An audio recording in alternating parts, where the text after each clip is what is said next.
Je travaille essentiellement sur la fragilité de la condition humaine.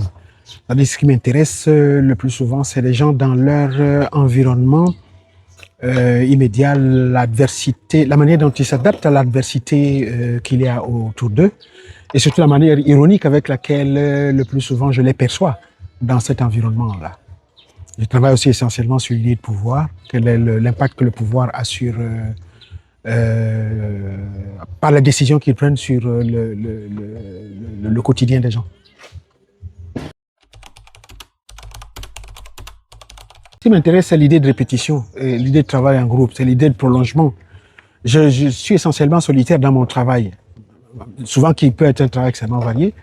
Ici, vous avez une espèce de relais, vous avez des supports qui vous sont proposés et derrière ces supports, vous avez un résultat. Et donc, obtenir un résultat et soi-même être le juge de son travail pour y apporter des corrections, c'est quelque chose, quelquefois, c'est quelque chose qui m'a essentiellement fasciné. La gravure, je l'ai toujours, j'ai souvent faite. Donc, c'est pas nouveau en tant que process. Ce qui est nouveau, c'est le fait que je puisse maintenant disposer de suffisant temps pour pouvoir prendre du recul, suffisant de recul sur ce que je fais.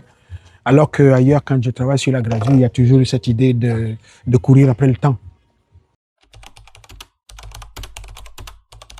Non, mais il y a une chose qui fascine, c'est vous avez une prise directe quand vous êtes sur un support. Et ce que vous mettez sur un support, c'est en réalité l'identité de ce qu'est votre création.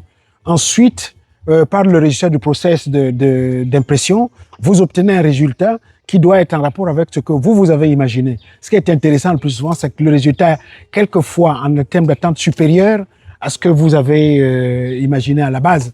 Et c'est ça qui est intéressant, c'est de voir cette manière de prolonger, de rajouter sur quelque chose qui en réalité est souvent fait en prise directe.